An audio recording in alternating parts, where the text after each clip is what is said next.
이번 시간에 여러분들과 같이 다뤄보자 하는 내용은 지난번에 이미 예고했던 대로 2021년도 지난해 하고 2022년도 금년도 3월까지 최신 판례를 다룰 예정입니다. 지난번에 국가직 9급 기출문제 해설하면서 그 보충 자료로 출제 경향을 한번 영역별로 주제별로 다뤄본 바가 있죠. 그걸 못 들은 친구들은 그 유튜브에 보면은 블로그에 링크가 있거든요. 거기에 출제 경향 분석한 거 파일을 올려놨으니까 출력해서 한번 참고하기 바라고. 거기 두드러진 특징이 그 20문제 가운데 판례 관련 문제가 18에서 19문제 정도 차지하고 있다는 거죠. 그래서 판례를 정복하지 않고서는 절대 좋은 점수를 받을 수가 없다라는 거. 그 다음에 그 사례 문제도 5문제나 출제됐던 게 그 금년도에 눈에 띄는 특징인데, 사례 문제도 그 출제 원천은 거의 판례 문제거든요. 그래서 판례를 알면은 사례 문제에도 대응이 용이하다라는 거. 그래서 어쨌든 판례를 정복해야 되는데, 근데 이 판례만 별도로 해서는 판례 독해가 불가능합니다. 이 판례 나름대로의 논리가 있기 때문에, 그리고 그 논리 가운데 많은 것들, 뭐 기본 개념 말할 것도 없고, 이것들이 이론적인 배경을 깔고 있어야 자연스럽게 판례 독해하고 연결이 되는 게 많거든요. 그래서 어쨌든 이 판례 규제는 그 이론 강의를 충실히 소화한 친구들 입장에서는 이제 좀 더 심화된 그 학습이다라고 생각하면 되고요. 이론 강의일 때는 아무래도 그 입문자 대상으로 하는 거기 때문에 판례만 있는 게 아니라 그 이론하고 학설이라고 하죠. 학설하고 법률, 판례 모든 걸 다 다루기 때문에 시간적으로도 그렇고 판례를 깊숙하게 들어가지 못했어요. 근데 이제 지금 이 자료가 그 편집 양식이 조금 이따 출판될 그 판례 규제 그 스타일이에요. 거기에 그 최신 기출 주석도 달고 맞는 지문은 그 내용 그대로기 때문에 그냥 몇 년도 어느 시험에 출제됐다 이거 제목 옆에만 밝히고, 그 밑에 틀린 지문 같은 경우는 밑에다가 어떤 식으로 변형해서 틀린 거로 출제하는지 그걸 소개하는 이런 툴로 되어 있어요. 그리고 이제 앞으로 판례 규제 나오고 판례 특강할 때도 그런 식으로 진행될 건데, 중요한 판례 같은 경우는 이 판례는 사건에 대한 결론이거든요. 근데 이제 사건에 대한 결론인데 단순한 그 결론이 아니라 중요한 거는 그 사건의 결론을 내리기 위해서 법을 해석한 부분이 있죠. 법리라고 하는데 그 법리 자체가 계속 되풀이되는 거 있거든요. 그래서 그런 것들이 출제가 많이 되는데 사실관계를 모르고서는 그 판례를 정확하게 이해할 수 없는 것들이 있어요. 그래서 그런 것들 주요 판례 같은 경우는 또 판례 배경 지시 같은 거 이런 거를 보충 자료로 활용을 해서 진행할 예정입니다. 그래서 그 판례 교재 나왔을 때 그 판례 특강에 어찌 보면 샘플 강의다라고 생각하면 될 거예요. 다만 이제 최신 판례에 그 특화해가지고 국한에서 강의한다는 차이 빼고는 이런 식으로 진행할 거고, 지난번에 기출문제 특강할 때는 오랜만에 판서를 했는데, 역시 제가 워낙 학교 다닐 때 제가 수험생일 때도 쓰는 걸 되게 싫어했고 숙제도 거의 안 해가고 두드려 맞고 막 이랬던 그것 때문에 역시 판서는 굉장히 미숙하죠. 그래도 이번에 그냥 판서로 또 할까 그러다가 아예 보충 자료를 만들었어요. 여러분들도 또 이게 판서 글씨가 작게 보이고 이래서 불편한 것도 있는 것 같고 해서 겸사겸사 이제 다시 옛날 제 강의 스타일로 보충 자료를 활용해서 진행하도록 합시다.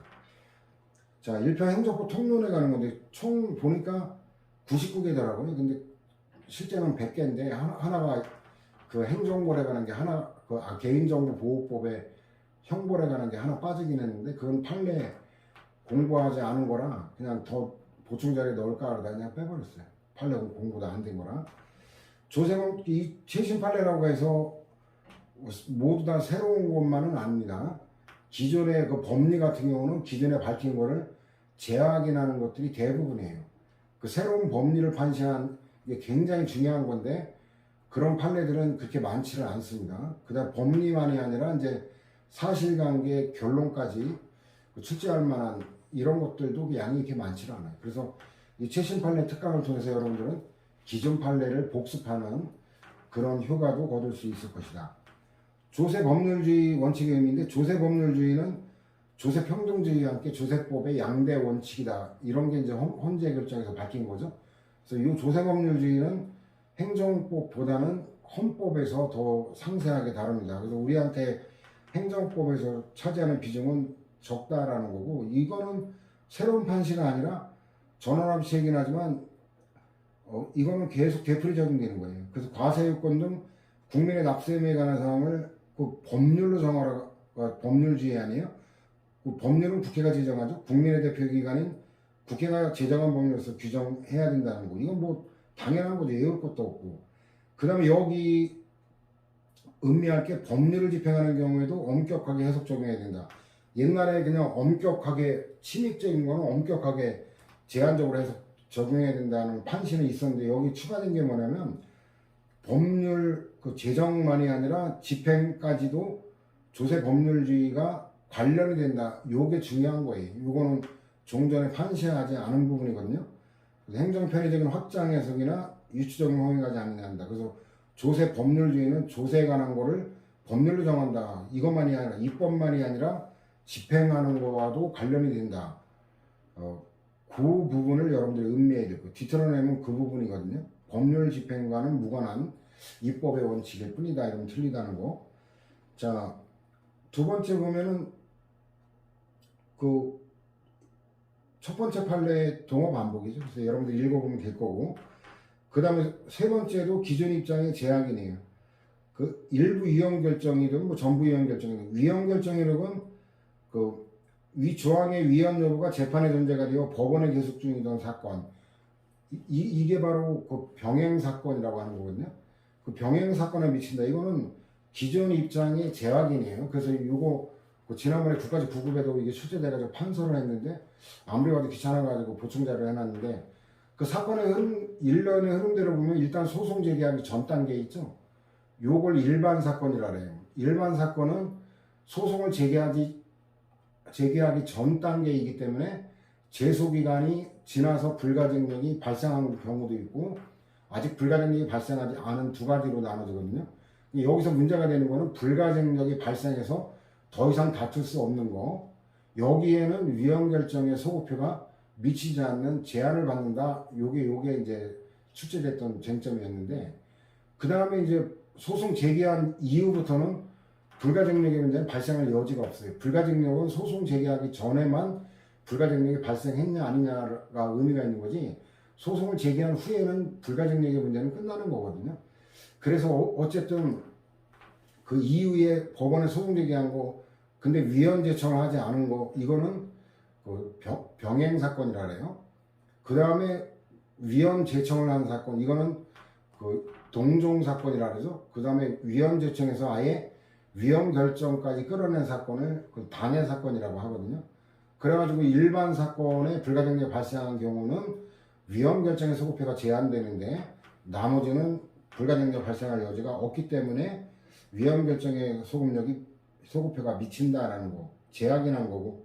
네 번째 보면은 이것도 제약이 난 거예요. 여기 보면은 이 대한민국 역사의 부정적인 거죠. 그래서 민간인 집단 희생 사건, 이게 뭐 거창 양민 학살 사건, 문경시 그 석달마을 그 어린이와 그 부녀자들이 대부분 희생됐던 석달마을 학살 사건, 그 다음에 이제 그 보도연맹 사건, 좌익에서 이제 전향한 사람들, 6.25 전쟁이 터지자 대량으로 학살했던, 그래서 엄청난 현대사의 비극이죠. 이승만 정권 때 그렇게 억울하게 희생된 민간인들, 물론 그 중에는 진짜 빨갱이도 있긴 하죠.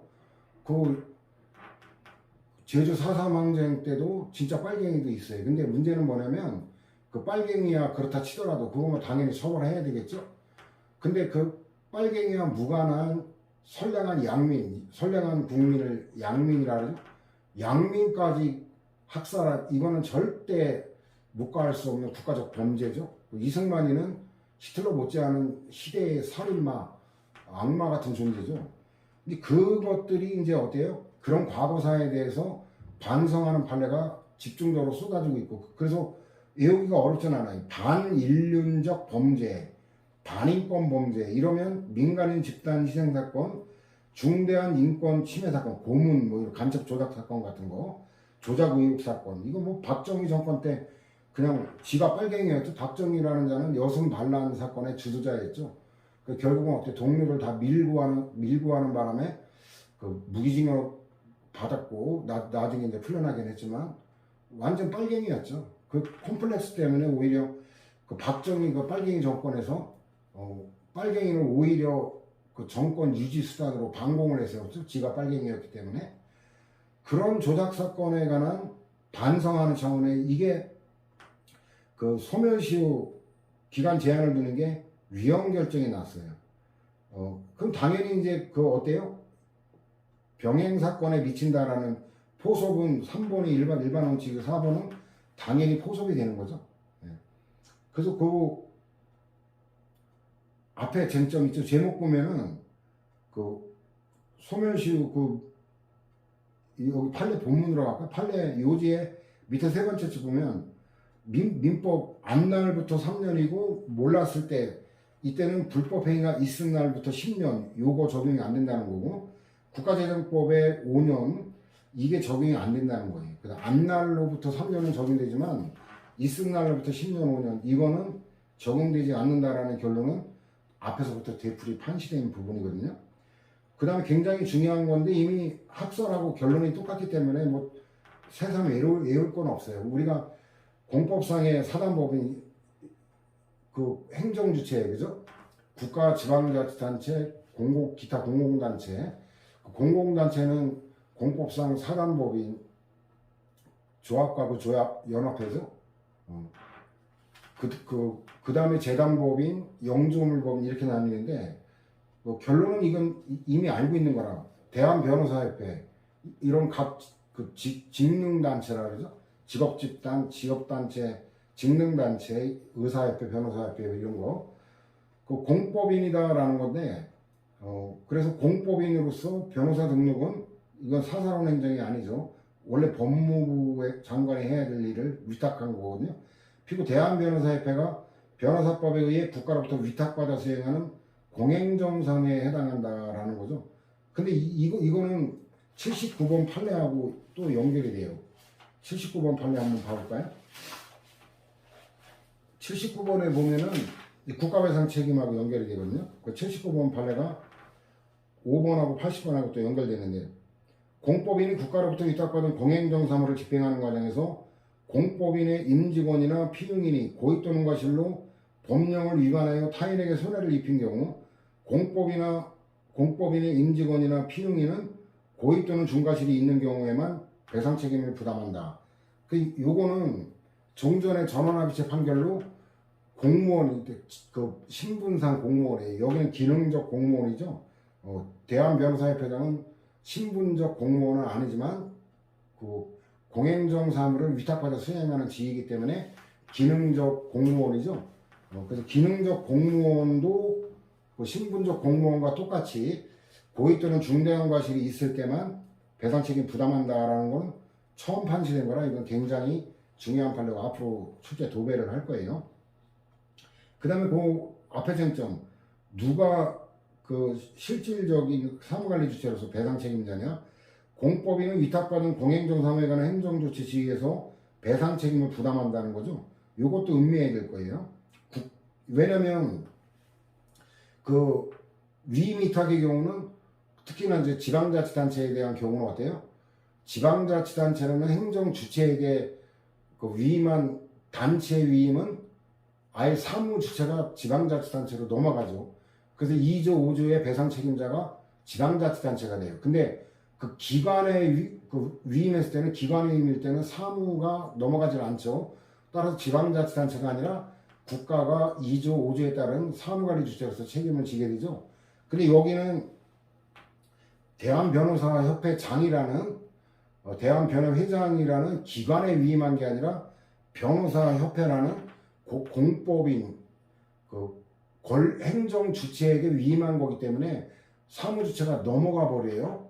그러니까 배상 책임자가 공법인이다라는 거고, 공법인의 임직원이나 비용인은 실질적인 의미에서 공무를 수행한 사람으로 국가배상법에 말하는 공무원에 해당한다. 이거 기능적 공무원이에요.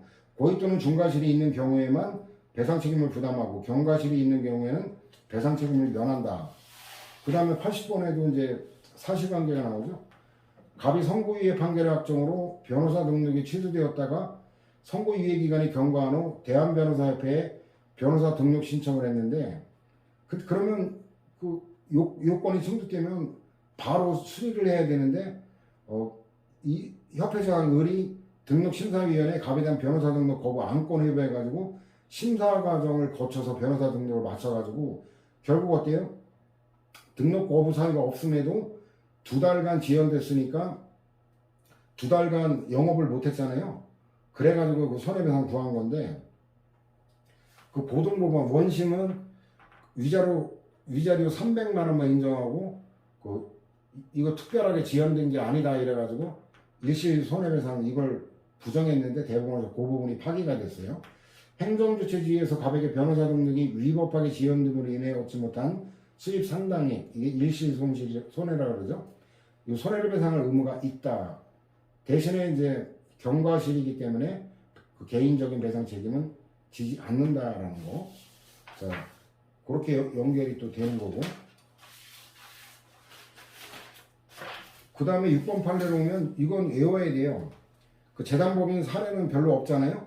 그 총포 화약 안전 기술협회 이게 공법상 재단법인 공재단이라는 거. 이거는 지금까지 판시가 안 됐던 최초의 판시이기 때문에 이런 게 진정한 의미의 최신 판례라고 할 수 있는 거예요. 그래서 종전에 판시되지 않았던 새로운 쟁점을 판시한 거예요. 굉장히 중요한 건데 유감스럽지만 이거는 외워야 됩니다. 이 논거를 익히려면 관련 법률 수십 개를 다 알아둬야 돼요. 그렇게 되면 차라리 그냥 생으로 외우는 게 더 시간이 절약되죠. 그래서 이거는 뭐 별로 제가 도와줄 수 있는 게 없고, 그 다음에 이제 수사기관이 요건을 충족하지 않는데도 위법하게 압수물을 폐기한 이후 형사재판, 이건 무죄 판결이 확정됐냐 유죄 판결이 확정됐냐에 따라 배상 책임 인정 여부가 달라져요. 위법한 폐기로 인해 압수물의 환불을 받지 못한 피압수자에게 손해가 발생한 경우 이때는 손해배상 책임을 지는데 기산점에 가는 것도 나오죠.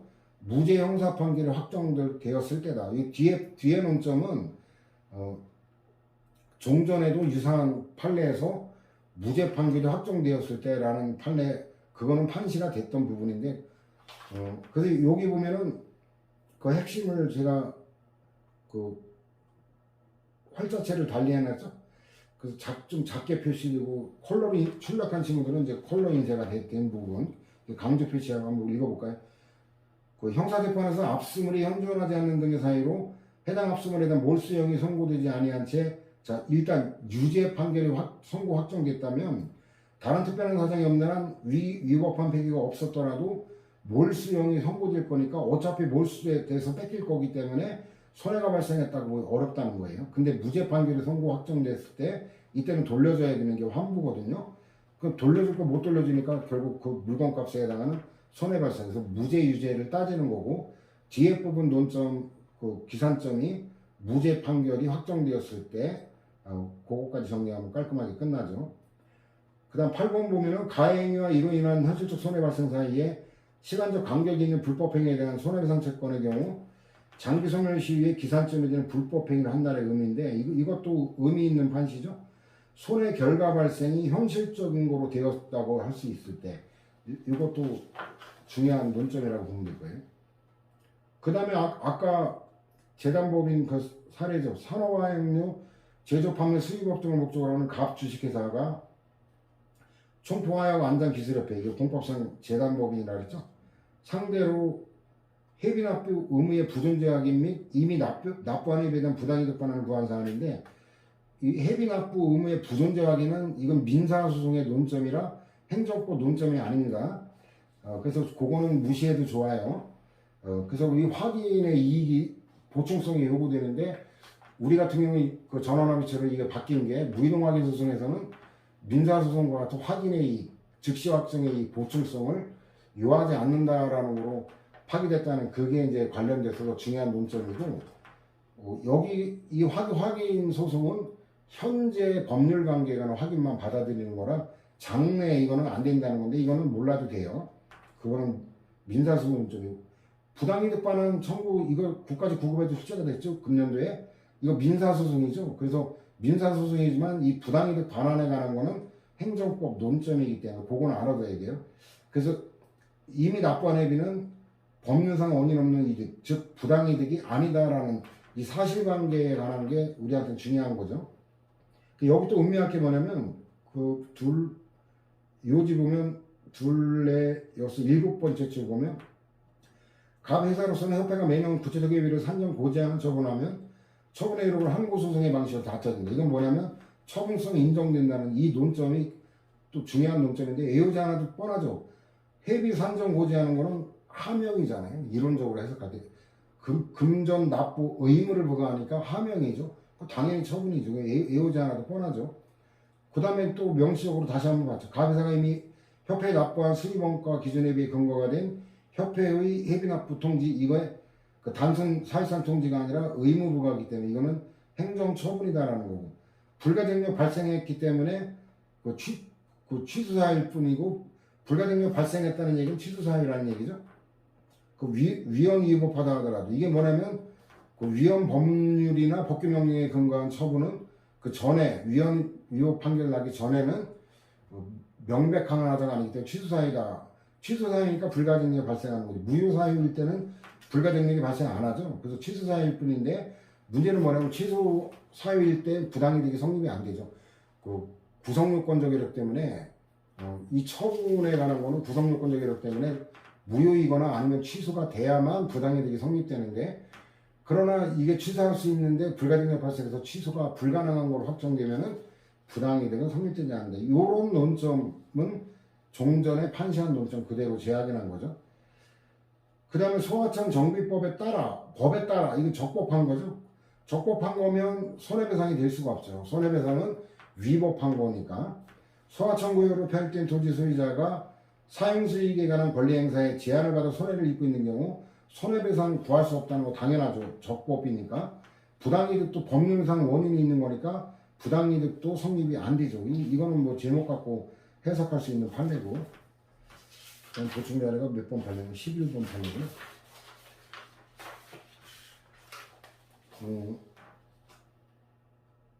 그 다음에 11번 판례 보면은 주거 이전비 등의 지급 절차가 이루어지지 않은 경우 주택 재개발 정비 사업의 시행자가 종전 토지나 건축물을 사용 수익하고 있는 현금 청산 대상자를 상대로 부당이득 반환을 청구할 수 없다. 이게 종전에 판시된 거는 일단 손실보상금만이 아니라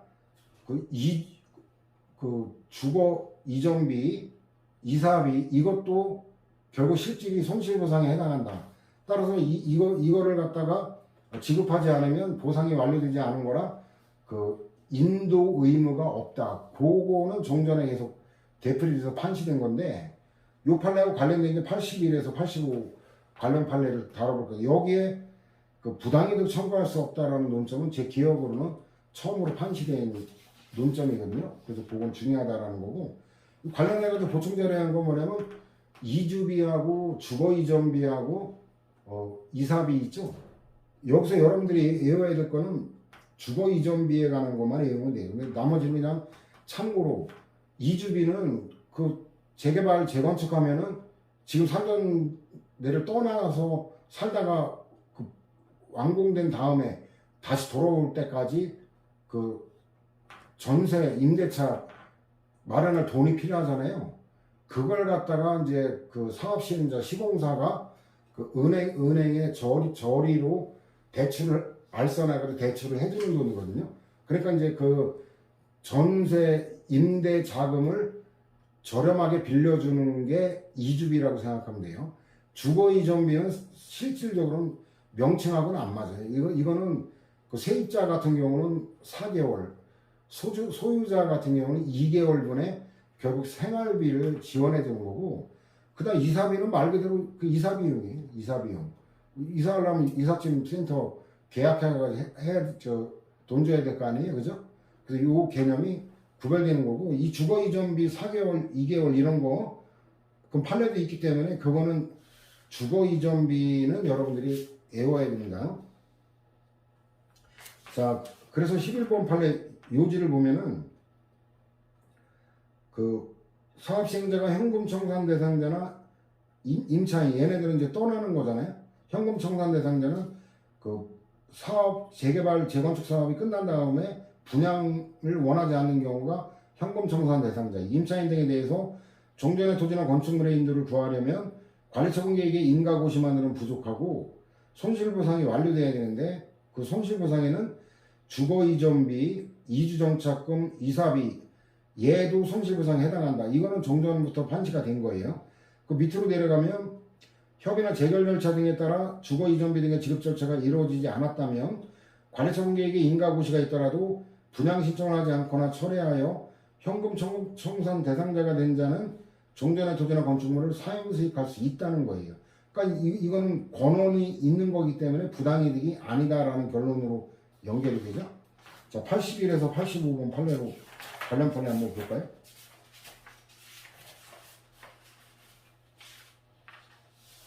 자, 81번 판례 보면은 주택 재개발 사업의 사업 시행자가 현금 청산 대상자나 세입자로부터 정비구역 내 토지 또는 건축물을 인도받기 위해서 이 인도에 관한 논점이 옛날부터 계속 되풀이 판시되는 거고 새로운 게 아니거든요. 인도받기 위해서는 협의나 재결 절차 등에 의해 결정되는 주거이전비 등도 지급해야 된다. 이게 11번 판례하고 연결되는 건데 여기는 협의 취득이냐 재결에 의한 거냐에 따라 동시이행의 항변권이 인정되느냐 선이행 의무가 있냐 이게 달라지거든요. 그래서 그거는 일단 민법의 논점이기 때문에 우리는 재결에 관한 것만 정확히 외워둘 필요가 있을 거예요. 여기 이제 뭐 손실보상에 해당한다는 거는 좀 전에도 봤죠. 그래가지고 주거이전비 지급될 거 요구되는 게 뻔한데 근데 협의가 성립되면은 동시이행의 관계예요. 동시이행. 근데 그건 알 바 없고 민법의 논점이기 때문에 민법에서는 이 채권 총론에서 다루게 되는 건데 동시이행의 항변 이게 굉장히 중요한 논점이거든요. 근데 행정법은 논점이 아니기 때문에 우리는 재결 절차 등에 의할 때 이때는 어때요? 주거이전비 등의 지급 절차가 부동산 인도에 선행돼야 된다. 먼저 지급해야 된다라는 요거를 알아둘 필요가 있고 그 앞에 논점도 당연히 알아둬야 돼요. 기존 입장의 제약이긴 하지만 그 다음 82번 보면은 주택 재개발 사업의 사업 시행자가 수용재결에 따른 보상금을 지급하거나 공탁하고 부동산 인도를 청구하는 경우 잘 봐요. 보상금만 지금 지급하는 거죠. 현금 청산 대상자나 임차인 등이 주거 이전비 등을 보상받기 전에는 인도를 거절할 수 있다. 이건 당연한 거고 인도를 거절하고 사용할 수 있다는 거로 좀 전에 판례하고 연결됐고 부당이득이 아니라는 거로 연결이 되는 거죠. 그 다음에 83번도 판례 사건은 다르지만 논점은 똑같아요. 자, 부동산 인도를 거절할 수 있는 현금 청산 대상자 이거 아직 주거 이전비 등을 못 받은 이런 경우 부당이득 반환 의무를 부담하지 않는다는 거 좀 전에도 봤죠. 84번 보면은 재개발 조합이 관리처분계획에 인가고시가 있은 후 사업시행자가 토지보상법에 따른 손실보상의 완료를 주장하며 현금 청산 대상자에 대해 민사소송으로 이제 인도 청구를 하는 경우죠. 인도 이건 명도 소송이라고 그러는데 명도란 말이 외놈 한자거든요. 그래서 가능하면 명도라는 외놈 한자보다는 인도라는 우리 한자를 쓰는 게 바람직하죠. 법원이 심리해야 되는 거 너무 뻔한 거예요. 그 대상자인지 아닌지 대상자라면 그 지급되었는지 아닌지 이걸 따져봐야 된다. 이건 뭐 외울 게 하나도 없죠. 근데 문제는 뭐냐면 이때 직접 주거이전비 등의 지급을 명하거나 주거이전비 등의 보상에 대한 재결에 관한 다툼 심리한 판단할 수가 없다는 건데 이거는 새로운 판시이긴 하지만 기존 종전의 판례를 알면은 필연적으로 끌어낼 수 있는 거예요. 왜냐면 이 주거이전비 보상 청구권이 공법상 권리로 이건 당사자 소송이에요. 이거는 당사자 소송은 행정소송이잖아요. 그러니까 소유자의 주거이전비 보상에 관해 재결이 이루어진다고 소유자가 다투는 경우에는 토지보상법 85조 이게 1항이 재결 전부를 다투는 재결 취소 소송이고 2항이 보상금 증감 청구 소송이거든요. 그게 형식적 당사자 소송이죠. 자, 이 행정소송 제기해야 되기 때문에 민사소송 제기받은 법원은 이걸 다룰 권한이 없다는 거예요. 그래서 심리 판단할 수가 없다라는 거, 몇 가지에서 관련된 거를 종합 정리했고, 다시 돌아가면은, 자, 이제 12번 판례로 가볼까요? 12번 판례. 국가배상 소송에 따른 손해배상금을 지급받은 후 별도의 형사보상 재판을 통해 지급받은 형사보상금에 중복된 부분이 있는 경우 부당이득이 성립되지 않는다라는 거예요. 원래 이건 뭐냐면, 이거는 법률상 원인이 다르잖아요. 국가배상하고 형사보상은 전혀 다른 거죠. 근데 실질은 어때요? 실질은 동일한 사건으로부터 파생된 거기 때문에 원래 중복 지급은 안 하도록 돼 있어요. 근데 검사가 이걸 제대로 검토를 안 해가지고 그 공제하고 져야 될 걸 다 져버린 거예요. 다 졌는데 그 뒤늦게 그 사실을 발견하고 부당이득 토해내라 했는데 어쨌든 그거는 그 이전에 공제하고 졌으면 그거로 끝나는 건데 일단 공제를 안 하고 다 전액 지급해가지고 그 각각 별개의 거기 때문에 법률상 원인이 있는 거니까 부당이득이 안 된다. 이것도 최초 판시된 건데 그 관련된 게 보충 자리에 해놨거든요. 아니구나. 관련 판례 뭐라? 12가 어디 갔냐?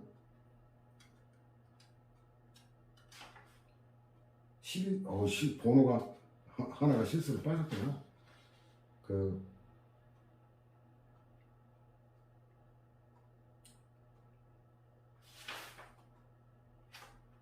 희한하네. 편집하다가 이런 편집하다가 빠졌구만.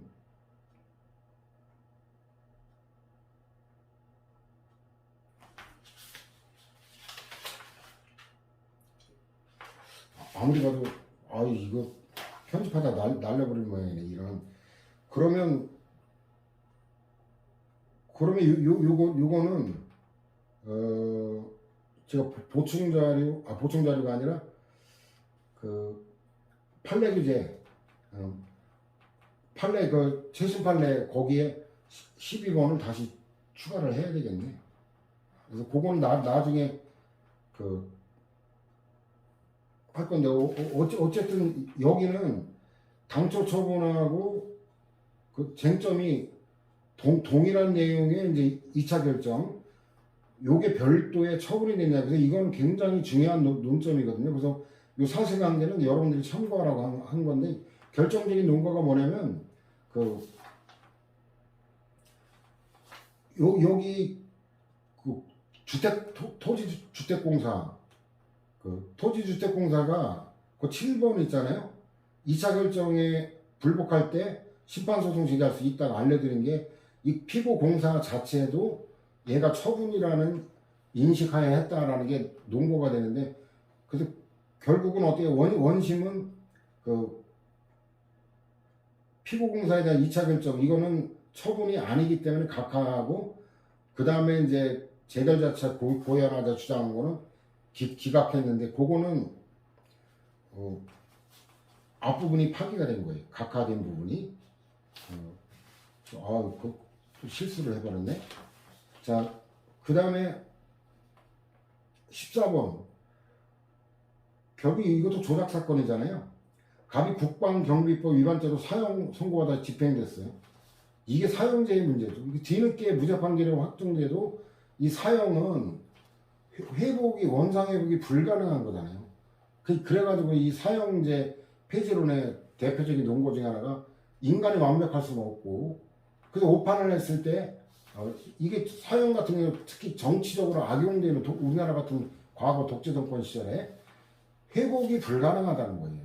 사람 죽여놓고 어이구 잘못 죽였네 미안합니다 그런다고 부활할 수가 없죠. 그래서 안타까운 사건인데 결국 재심에서 무죄 판결이 선고 확정됐고 그 유족들이 국가를 상대로 위자를 구하는 소를 제기해서 위자를 지급받았고 형사보상도 지급받았는데 이게 이제 사실관계 나오죠. 그래가지고 이거 이중지급이라 주장해가지고 부당이득 구한 건데 결국 안 된다라는 결론을 그래서 위에 13번 판례하고 맵을 같이 해야죠. 사건번호는 다른 거긴 하지만 그 다음에 15번 판에 그 되게 중요한 거거든요. 반복된 처분. 그 14번도 반복된, 그 12번 빠진 건데 그것도 반복된 처분에 관한 거죠. 반복된 처분. 그래서 반복된 처분에 관한 게 강제 집행 부분은 그 부정되는 건데 그 보충 자료에서 종합 정리 해놨거든요. 보충 자료 4페이지 보면 반복된 거부는 옛날부터 인정해놨어요. 반복된 거부는. 근데 부정 사례가 반복된 거 강제 집행이에요. 계고, 독촉, 그 다음에 공익, 그래서 1, 2, 3번은 반복된 강제 집행, 뭐 이렇게 그냥 몰아정리하면 될 거고, 네 번째가 공익근무용 소집 통지죠. 근데 이건 외우지 않으면 안 돼요. 그 1번은 대부분 다 거부 처분에 관한 거니까 외우기는 되게 쉽죠, 그죠? 외울 거는. 자, 그래 여기는 그 15번 판례는 종전의 입장에 제약인이라고 보면 되는 거예요.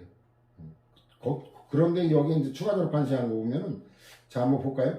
거부 처분이 있은 후 당사자가 다시 신청한 경우에는 신청의 제목이 여하에 불과하고 그 내용이 새로운 신청을 하는 취지라면 관할 행정청의를 다시 거절하는 건 새로운 거부 처분이다. 요게 종래에 되풀이 판시됐던 거 좀 전에 보충 자료로 봤잖아요. 그거가 재확인이에요. 근데 이제 조금 부연 설명한 게 새로 판시된 건데, 신청 기간을 제한하는 그 특별한 규정이 없는 이상 재신청을 불허할 법적 근거가 없고, 설령 신청 기간을 제한하는 특별한 규정이 있더라도 재신청이 신청 기간을 도과했는지는, 자, 요거 적법한 신청을 한 건지 아닌지에 따라 위법적법이 달라지잖아요. 그러니까 이거는 본안에서 재신청에 대한 거부 처분이 적법한가를 판단하는 단계에서 고려할 요소지 소송요건 심사 단계에서 고려할 요소가 아니다. 요게 처음으로 판시된 거라 그 논점, 중요한 논점이에요. 그 다음에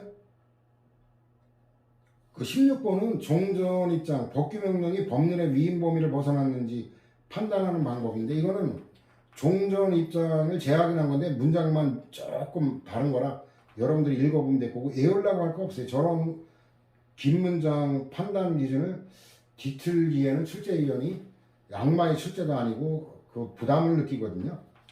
그래서 저거는 가볍게 보면 될 거고 외우려고 할 건 아니고.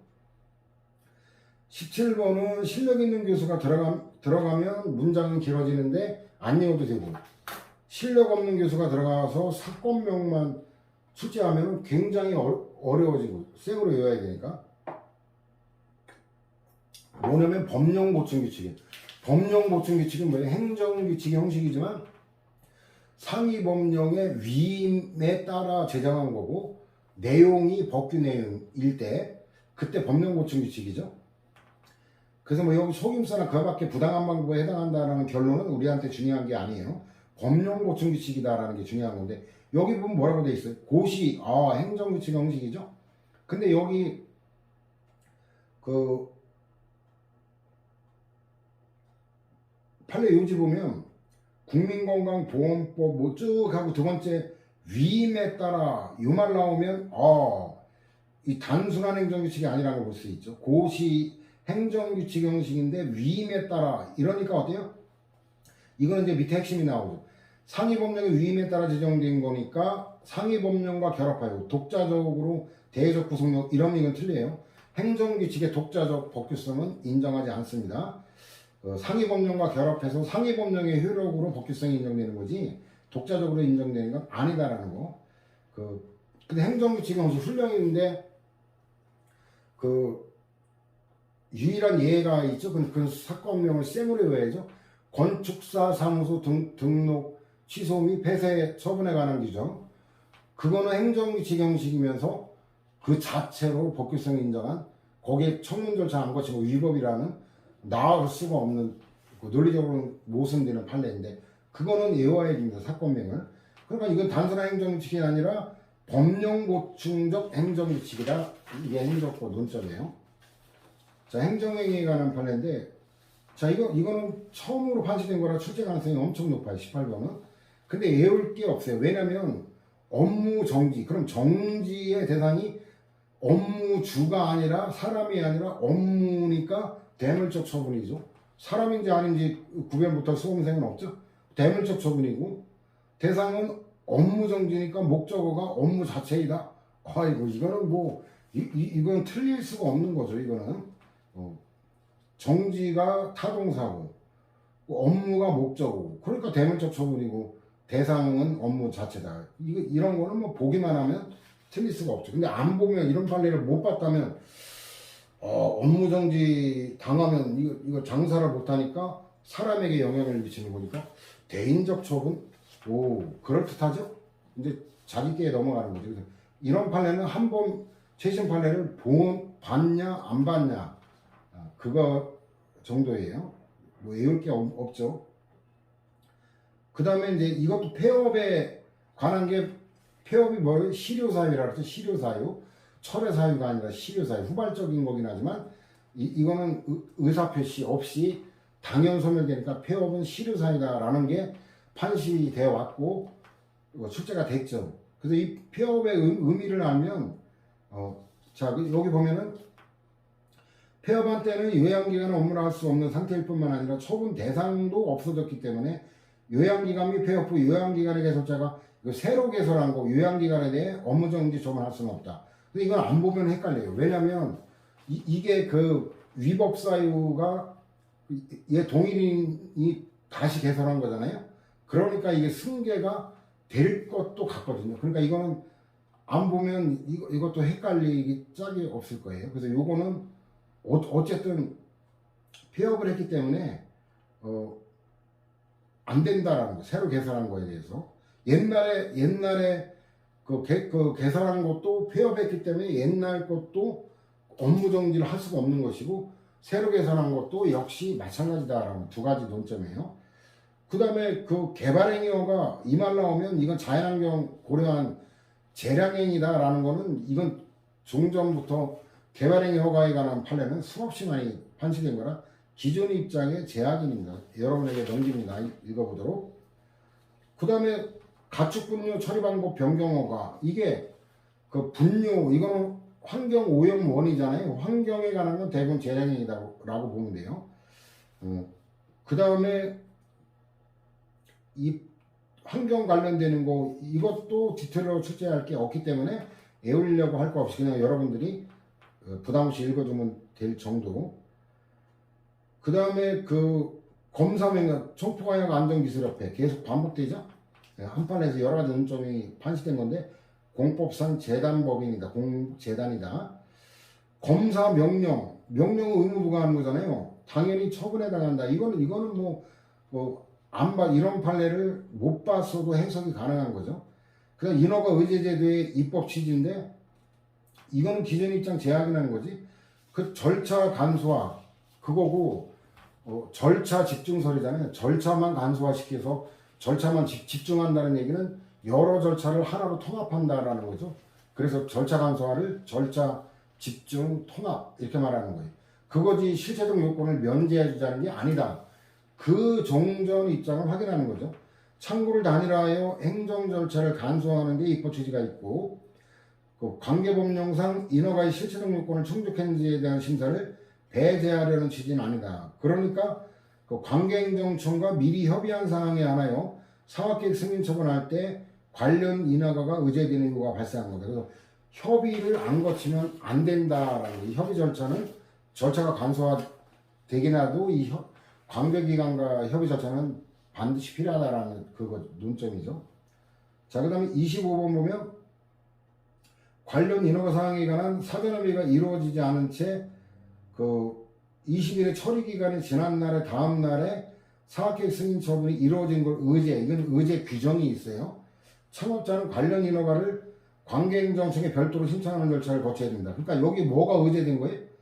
사업계획 승인이 의제된 거지 그 관련 인허가 자체가 의제된 게 아니죠. 그러니까 이거는 별도로 그 신청 절차를 거쳐야 된다. 이게 49번 판례하고 연결됐거든요. 49번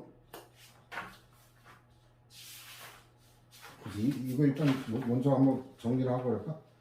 이 창업자는 중소기업 창업법에 따른 사업계획 승인 처분을 받은 지위를 가지게 될 뿐이지 관련 인허가까지 받은 지위를 가지는 건 아니다. 따라서 창업자는 공장을 설립하기 위해 필요한 관련 인허가를 별도로 신청하는 절차를 거쳐야 되는 거고, 개발행위 허가를 신청했다가 이제 뒤에 논점도 알아둬야 돼요.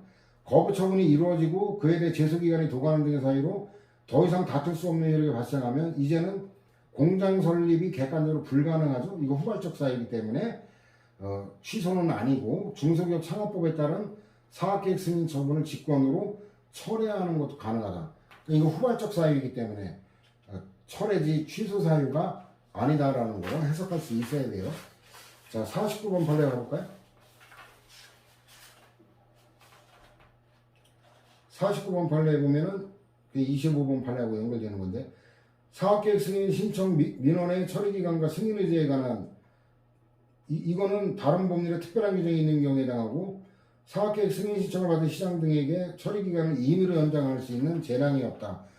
그래서 일단 이게 민원 처리에 관한 법률이 민원사무에 관한 일반법이고 나머지 법률은 특별법이잖아요. 그러니까 민원 처리에 관한 법률에는 이건 부득이한 사유가 있을 때인가 이때는 연장할 수 있도록 되어 있는데 그게 적용이 안 되니까 연장할 수가 없다라는 거죠. 그래서 요거는 그 해석이 가능해요. 특별법이라는 거 아니면은. 자, 다시 돌아볼까요? 그 26번도 종전 판례 제약이네요. 그 도시계획 시설사업에서 사업시행자 지정, 이 법적 성질은 특정인에게 도시계획 시설사업을 시행할 수 있는 권한을 부여하는, 이게 특권을 설정하는 거니까 특허라는 얘기죠. 특허. 그 다음에 이거의 효력 발생 요건이 고시, 그 고시를 알려주는 거니까 별개다라는 게 이건 너무나 당연한 거죠. 그 다음에 27번 보면은 그 21년 판례인데 그에 바로 출제된 것 같고 17년도 출제된 거 어떻게 된 일이냐? 이거는 21년 판례긴 하지만 종전에 있던 걸 재학연한 판례예요. 그렇기 때문에 이건 그 전에도 출제가 될 수 있었던 거 17년까지 7급에도. 자, 이건 뭐 모를 사람 없을 거예요. 기본행위와 인가의 관계인데, 기본행위 주택 재개발 정비사업조합이 수립한 사업시행계획, 이게 기본행위죠. 하자가 있으면 기본행위만 다툴 실익이 있는 거지, 보충행위 인가를 다툴 실익이 없다라는 거죠. 보충행위 관할 행정청의 사업시행계획 인가처분에는 고의한 하자가 없는 경우 사업시행계획에 무효를 주장하면서 인가처분의 무효약이나 취소를 구할 수 없다. 이거는 뭐 되풀이 판시된 거라 넘어갑니다. 최신 판례 의미가 없는 거예요. 이거는 별로. 보조공급이 결정에 관해 재량이 부여되어 있다. 이거 수익적인 거기 때문에 재량이라는 거 예측될 수 있죠. 누가 더 적합한 자격을 갖고 있느냐를 판단할 그 선택권이 인정되겠죠. 그러면 부관의 일종의 조건을 붙일 수 있다는 거는 당연히 끌어낼 수 있죠. 그래서 이건 최신 판례지만 재량행위라는 것만 납득하면 얼마든지 부관을 붙일 수 있다. 결론을 끌어낼 수 있죠. 자, 그 다음에 처분의 존재가 인정되려면 그 주체대행 절차 형식의 요건을 모두 갖추고 표시돼야 된다. 이 표시행위까지 있어야 된다는 거. 이것도 기존 입장의 제약이네요. 처분이 성립하는 시점, 성립하면 존재가 되는 거예요. 그러니까 29번과 30번은 동전의 양면이에요. 성립조차 못한 경우가 부존재거든요. 하자론에. 성립과 존재는 동전의 양면이에요. 자, 행정사가 외부에 표시되어 행정청이 자유롭게 취소 처리할 수 없는 구속을 받게 되는 시점. 이게 바로 뭐냐면 표시된 걸 이렇게 말하는 거예요. 왜냐면 등기우편 발송에 따르면 이미 내 손을 떠났잖아요. 그죠? 떠났기 때문에 이때는 취소 처리할 수 없게 되죠. 그러니까 이게 그 외부에 표시되어야 된다. 그 등기우편물 발송한 거를 달리 표현하는 이 표현을 여러분들이 익히면 되는 거예요. 그 성립 여부는 행정청의 행정사를 공식적인 방법으로 외부에 표시했는지를 기준으로 판단해야 된다. 라는 거죠. 그래서 이게 관련해가지고 그 보충자료 보면은 그 내부적 성립 요건에 저거는 판례 판시한 거는 외부적 성립 요건이죠. 내부적 성립 요건 간단해요. 이건 종전에 있던 거 제약인데 결제가 내부적 성립 요건이 결제. 결론 간단하게 알아두면 돼요. 그다음 두 번째는 굉장히 이거는 대통령 기록물 관련돼 가지고 그 이명박 대통령하고 노무현 대통령 간의 갈등으로 비화됐던 거잖아요. 그래가지고 이거는 혹시 몰라서 사실관계도 알아둘 필요가 있다 그래서 이 정도 소개한 거예요. 그래서 제가 설명할 거 없기 때문에 그 정도로 넘어갑니다. 자, 그 다음에 31번. 이거는 기존 입장하고 완전 똑같은 판시예요. 법리는 그 성결 문제 위법적법 이거는 심사할 수 있다 그랬죠. 효력 부인은 안 되고 그 처분이나 조치 명령을 받은 자가 위반한 경우 이게 적법할 게 필요하고 위법할 때는 복종 의무가 없기 때문에 원상명 등의 조치 명령을 할 수 없다. 이거는 기존 판례하고 완전 똑같은 판례예요. 그 다음에 행정처분의 근거가 되는 법률이 헌법에 위반된다는 사정은 원칙적으로 당연무효가 아니고 취소소송 제기하는 거니까 취소소송 제기 기간을 경과해 불가정력이 발생하면 위헌결정의 소급표가 비치지 않고 좀 전에 보충 자료로도 종합 정리를 했었잖아요. 그죠?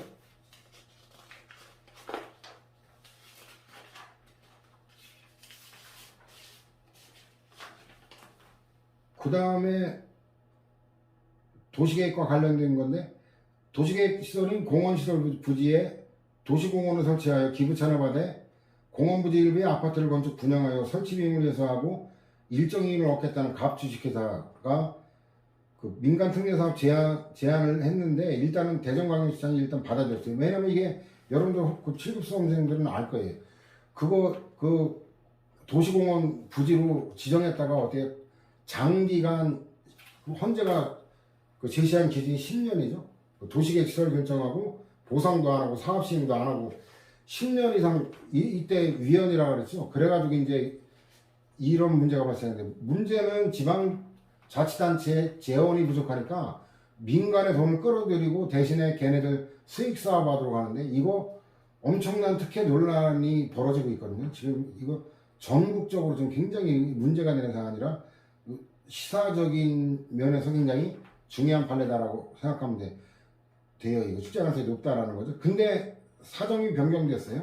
일단 받아들였는데 공원조성계획 변경안을 심사하는 과정에서 도시계획위원회가 부결해가지고 그래가지고 이제 거부하고 제안 수용 결정을 취소하는 사안인데 공익이 더 크다라고 봤어요. 이거는. 그래서 저것도 뭐 특별하게 예우지 않아도 납득할 수 있을 거예요. 그 다음에 자동차 운전면허 취소 처분을 받은 사람이 자동차 운전했는데 일단 무면허죠. 근데 운전면허 취소 처분의 원인인 교통사고 또는 법규 위반에 대해 범죄 사실이 증명이 없는 때에 해당한다는 이유로 취소 무죄 판결이 확정된 경우 이거는 굉장히 중요한 거예요. 옛날에 판시된 건 뭐예요? 일단 무면허 운전인데 이게 무죄 판결이 확정된 게 중요한 게 아니라 취소 판결이 확정됐을 때 그때 무죄 판결을 해야 된다. 재심 무죄. 이 판례들이 무면허 운전죄에서 판시돼서 출제가 다 됐던 거죠. 근데 여기는 중요한 게 뭐냐면 취소되지 않았더라도 무면허 운전죄가 성립이 안 된다는 거. 요거는 안 보면 맞추기가 어려워요. 그래서 요거는 대단히 출제의 빈도가 높을 수밖에 없는 새로운 사안이다라는 거. 그 다음 도로 위의 곳에서의 음주운전, 음주식정 거부 등에 대해 운전면허 취소정지 처분을 부과할 수 없다. 요거는 법률에 근거가 없기 때문에 그런 거라 이건 여러분들이 읽어보면은 알 수 있는 거기 때문에 그 정도로 넘어갑니다. 그 다음 그 밖에 것도 굉장히 많네요. 여기서 잠깐 쉬었다가 진행합시다.